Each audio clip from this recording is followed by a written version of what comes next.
ఓ 500 మీటర్లు 1000 మీటర్ల దాకా తీసుకెళ్ళింది. రైట్. ఇక దీంతో పాటు నిన్న కేటీఆర్ అంటే కల్వకుంట్ల తారక రామారావు బీఆర్ఎస్ పార్టీకి సంబంధించిన వర్కింగ్ ప్రెసిడెంట్ ఏమని చెప్పిండంటే ఒక బహిరంగ లేఖ రాసిండు. నాకు తెలిసి రాష్ట్రంలో మొట్టమొదటిసారిగా పూర్తి స్థాయిలో ప్రభుత్వానికి సంబంధించి తూర్పారబట్టే లేఖ అంటారు దీన్ని. ఎందుకు నేను చెప్తా.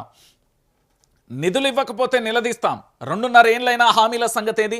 ఈ బడ్జెట్లోనైనా నిధులు కేటాయించాలి. సీఎం రేవంత్కు కేటీఆర్ బహిరంగ లేఖ. తెలంగాణ ప్రజలకు 6 గ్యారంటీలు 420 హామీల పేరిట మభ్యపెట్టి 2.5 ఏళ్లు గడిచినా కూడా ఇప్పటికీ అవి అమలుకు నోచుకోలేదు. ప్రజల నోట్లో మట్టి కొట్టిన మీ పాపాలకు ప్రక్షాళన జరగాలంటే ఈసారి బడ్జెట్లోనైనా వాటికి నిధులు కేటాయించండి. సీఎంకు కేటీఆర్ రాసిన పూర్తి లేఖ సంబంధించి మనం చూసే ప్రయత్నం అయితే చేద్దాం. సో మొత్తం ఏం జరిగింది అంటే రాష్ట్రంలో ఆర్థిక సంక్షోభం అని నాకు చెప్తుర్రు.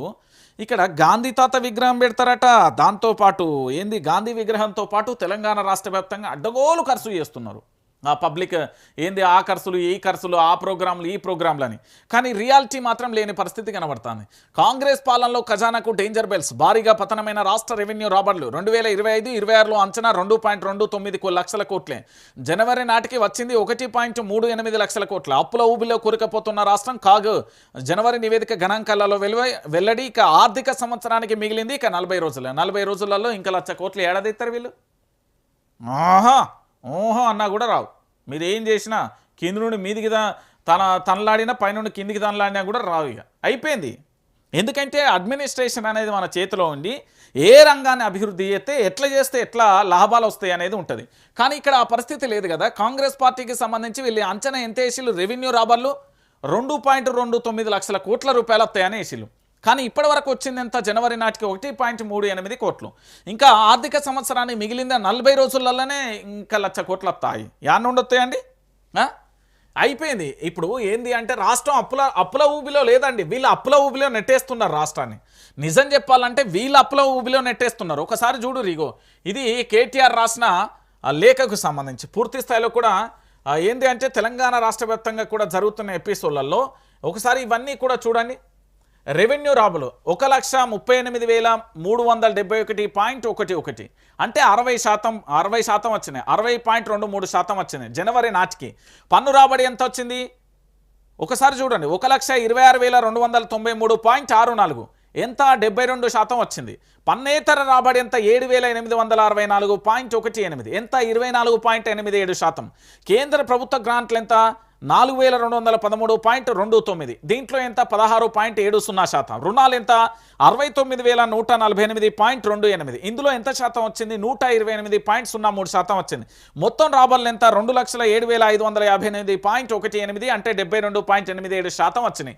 అంటే పూర్తి స్థాయిలో కూడా వీళ్ళు అంచనా వేసిన ప్రకారం రాష్ట్ర ఖజానా అనేది పూర్తి స్థాయిలో రెవెన్యూ రాబడులు అనేది భారీగా పడిపోయింది. అంటే అప్పుల రాష్ట్రంగా వీళ్ళు తయారు చేసిళ్ళు.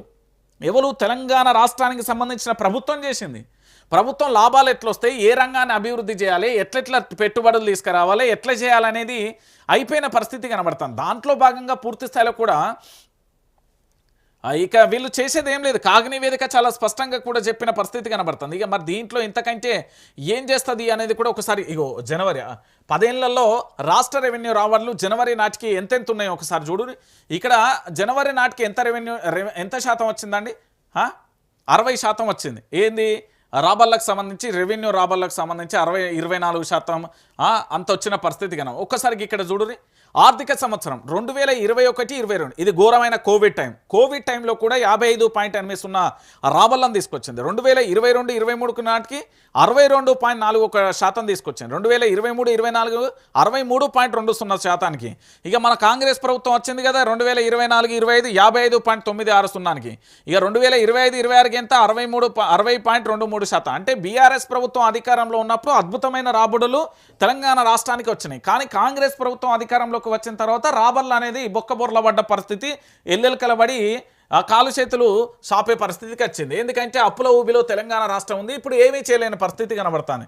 కాబట్టి ఏంది అంటే నిధులు ఇవ్వకపోతే ఖచ్చితంగా నిలదీస్తామంటే అప్పుల ఊబిలోకి నెట్టేసిందే కాంగ్రెస్, అప్పుల రాష్ట్రంగా మార్చిందే కాంగ్రెస్.